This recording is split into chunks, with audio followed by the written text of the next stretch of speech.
신앙의 실천 덕목 중에 최고의 실천 덕목을 꼽으라면 아마 순종일 겁니다. 하나님에 대한 믿음은 우리의 순종을 통해서 실천되는 거죠. 하나님을 믿고 하나님 말씀에 순종해서 기도하고 순종해서 예배드리고 순종해서 경건 생활을 살지 않습니까? 하나님에 대한 믿음이 순종으로 실천되는 거죠. 하나님은 순종을 굉장히 중요하게 여기시죠. 그래서 그 순종을 우리에게 독려하시기 위해서 하나님은 순종의 상을 약속하셨습니다.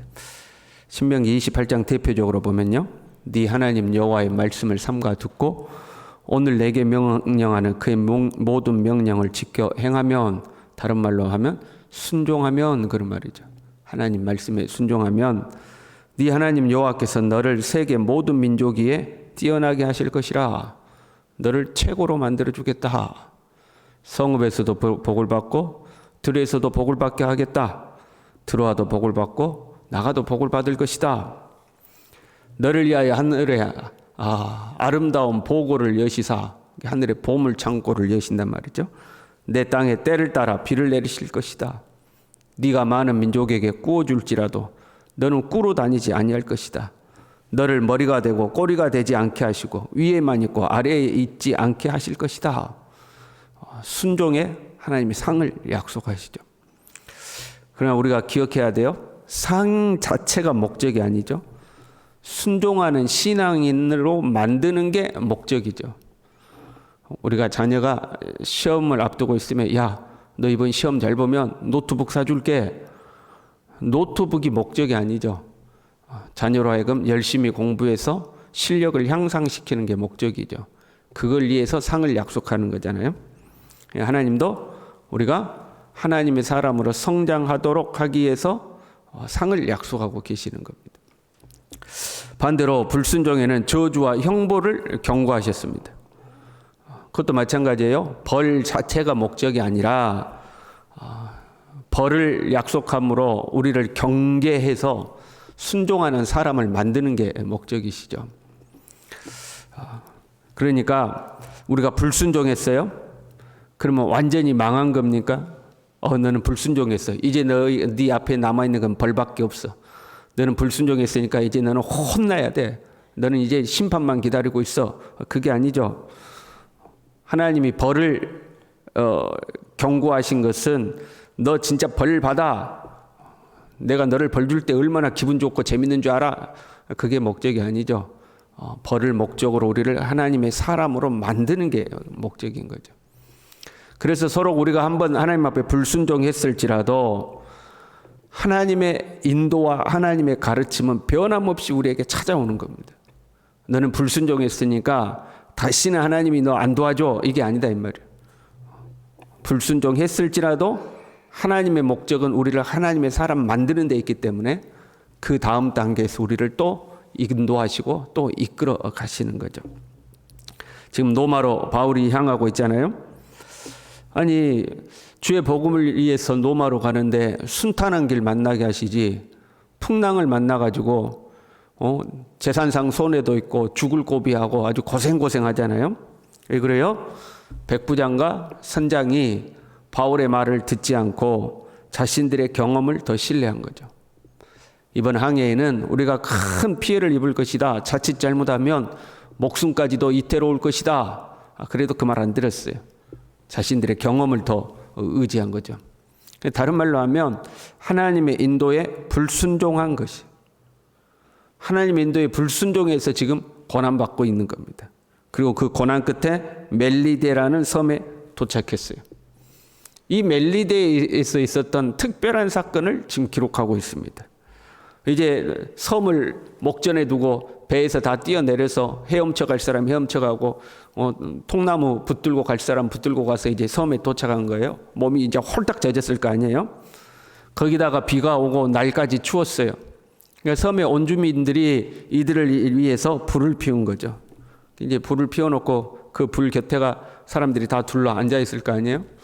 근데 바울이 그 불을 피우는 걸 도우려고 나무 한 문금을 옮겼는데, 불 속에 넣었는데, 그 나무 속에가 뱀이 숨어 있다가 뜨거우니까 나와서 바울의 손을 물었어요. 그것도 참 신기해요.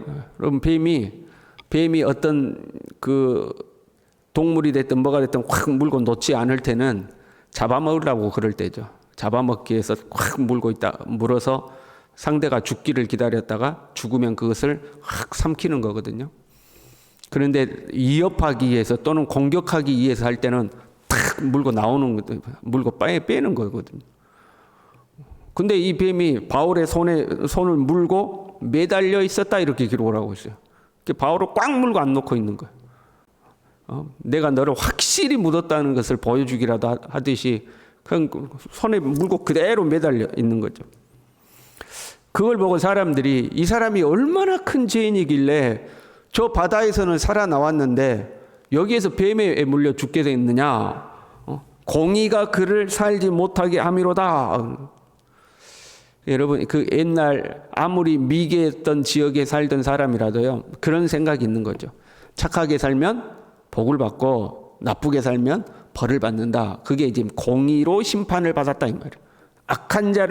악한 일을 행하고 사는 자는 이 공의가 반드시 심판한다는 거예요. 그 하나님의 성품이 사람들 안에 내재 있기 때문에 시대를 초월해서 다 사람은 선을 추구하게 돼 있는 거죠. 그런데 이런 사건이 있었는데요, 바울이 참 대단한 것 같아요. 뱀에 물렸는데 놀래지도 않아요. 그 태연하게 물을 물고 있는 뱀을 툴툴툴 털어가지고 불에 떨어버렸다 하고 기록하고 있습니다. 그럼 믿음의 사람인 것과 놀라는 것은 별개의 문제입니다. 아무리 믿음의 사람이라도 어떤 갑작스러운 일을 만나면 깜짝 놀라는 것은 그게 정상이에요. 사람의 당연한 반응이에요. 그 믿음 좋은 사람도요, 그 뱀만 봐도 그냥 깜짝 놀라는 사람이 있죠. 징그러워가지고 호들갑을 떨기도 하지. 근데 독사가 물었어요. 다른 뱀도 아니고. 그러면 갑자기 물었으니까 놀래기도 하고, 그 다음에 염려도 해야 되는 거 아니에요? 걱정이 돼야 되는 거 아니에요? 여러분, 믿음의 사람이라고 안 죽습니까? 믿음의 사람 죽습니다. 믿음의 사람 돌 맞았어요. 피 안 납니까? 피 납니다. 믿음의 사람도 코로나 걸리고요. 믿음의 사람도 사고가 나기도 하고요. 믿음의 사람이라고 그런 일 없는 거 아니에요. 오지 선교사들이 때로는 죽기도 하고 때로는 병에 걸리는 것이 이 독을 가진 곤충들에게 물려가지고 상당히 고생하거든요. 죽기도 하거든요. 우리나라 초기에 들어왔던 선교사들 중에 풍토병으로 죽은 선교사들 많습니다. 1년도 못 돼서 죽은 선교사들도 있어요. 20대에 꽃다운 나이에 죽어간 선교사들이 있거든요. 그 안 죽는 거 아니에요. 그러니까 바울이 독사에 물렸으면 빨리 응급조치를 한다거나 호들갑을 떨어서 어떻게든 조치를 해야 되지 않겠어요? 그런데 아무것이 없어요. 그냥 태연하게 앉아서 불에다가 그냥 뱀을 떨어서 불 속에 이제 떨어뜨린 거죠. 이런 바울의 태도는 성령께서 바울을 붙들어 주셨다, 그렇게 말하는 거에는 다른 걸로 설명이 안 되는 거죠. 성령께서 바울을 강권하에 붙들어 주지 않고는 독사가 물었는데 이렇게 태어날 수가 없는 거죠. 그걸 지켜보던 사람들이 야, 금방 쓰러져 죽을 거다. 저 봐라, 물린데 이제 팅팅 부어가지고 아주 심하게 앓든지 죽을 거다. 그런데 아무 일이 없는 거죠.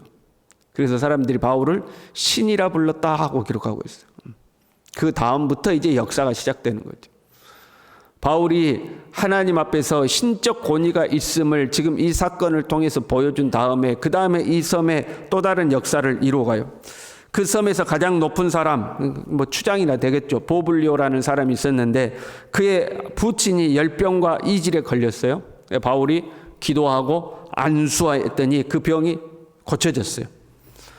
그 다음에 섬에 있는 환자들이 다 바울에게 나와서 고침을 받았다 하고 기록하고 있죠. 요즘으로 하자면 신유 집회가 시작된 거예요. 부흥회 시작한 겁니다. 신유 집회에서 사람들이 다 나왔어요. 여러분, 바울이 병만 고쳐줬겠어요? 병만 고쳤겠습니까? 복음 전하지 않았겠어요? 여러분, 복음을 받아들이지도 않는데 병이 났습니까? 믿음대로 되는 건데. 그러니까 그냥 섬 사람들이 다 나와서 저 사람은 신이나 다름없는 사람이다. 병도 고친다. 그리고 바울이 복음을 전하고 복음을 받아들이고 이 병자들이 낫고 이런 역사가 나타나는 거죠. 그리고 후한 대접을 받고 떠날 때도 필요한 모든 것을 공급받았다 하고 기록하고 있습니다. 지금 불순종해서 고난을 받았지만 하나님은 그 불순종을 통해서 한 섬을 구원하는 역사를 이루어가고 계시는 거예요. 비록 불순종해서 고난이 찾아왔어요. 그래서 하나님이 나는 이제 너희들 모르겠다, 너희들 알아서 해, 그렇게 하지 않았다 이 말이에요. 하나님은 그 다음 단계를 이끌어 가시는 거죠. 그리고 바울 일행도 새로운 출발을 할 수 있도록 모든 것을 하나님께서 이끌어 가시는 거죠. 때로 우리는요, 하나님 앞에 불순종할 때가 있습니다. 모르고 불순종할 때도 있고 알고도 불순종할 때도 있어요. 내가 하나님 앞에 불순종했구나, 잘못했구나 깨달았다면 그때부터 다시 시작해야 합니다. 하나님의 인도는 우리를 떠나지 않았기 때문에 그렇습니다.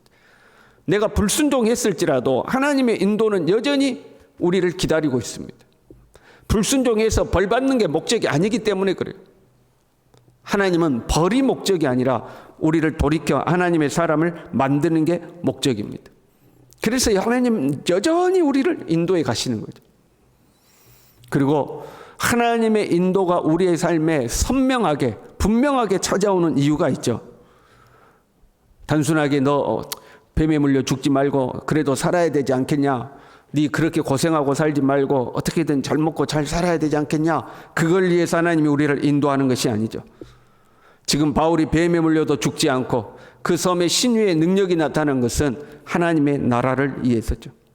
복음을 위해서입니다.